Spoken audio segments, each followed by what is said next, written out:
மக்களே, அதே திருச்சி சிதம்பரம் தேசிய நெடுஞ்சாலையில் தான் இப்போ போயிட்டு இருக்கிறோம். எனக்கு முன்னாடி ஒரு டிராக்டர் ஒன்று போகுது. அதாவது அவன் என்ன பண்ணியிருக்கான், பின்னாடி அந்த லைட்டு போட்டிருக்காப்புல, எல்இடி லைட்டு போட்டிருக்காப்புல.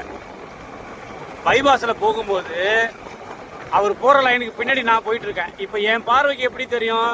அங்கே ஆப்போசிட்டில் ஒரு வண்டி வரும் தானே தெரியும் ராத்திரி நேரத்தில். இல்லை உங்களுக்கு வேறு மாதிரி எப்படியா தெரியுமா? அதை கமெண்டில் சொல்லுங்கள். இப்போ ஒரு கார் போச்சுங்களா, அது போகிற லைன், இது இந்த பக்கம் போகிற லைன், இது லெஃப்ட் சைடு, அந்த பக்கம் ரைட் சைடு. இதை நம்ம பார்க்கும்பொழுது உங்களுக்கு எப்படி தோணுது? ஆக்சுவலாக அந்த ட்ரைலரில் அவங்க என்ன பண்ணியிருக்கணும், சிகப்பு ஸ்டிக்கர், மஞ்சள் ஸ்டிக்கர், இது மாதிரி எதனாவது ஒட்டி ஒரு சமீட்சை கொடுக்கணும்.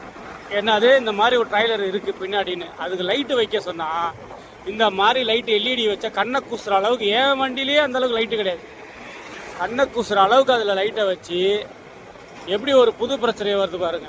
அதனால தான் சொல்கிறது, நான் நெடுஞ்சாலையில் செல்லும் போது கவனமாக போங்க, கவனமாக போங்கன்ட்டு. இப்போ புரியுதுங்களா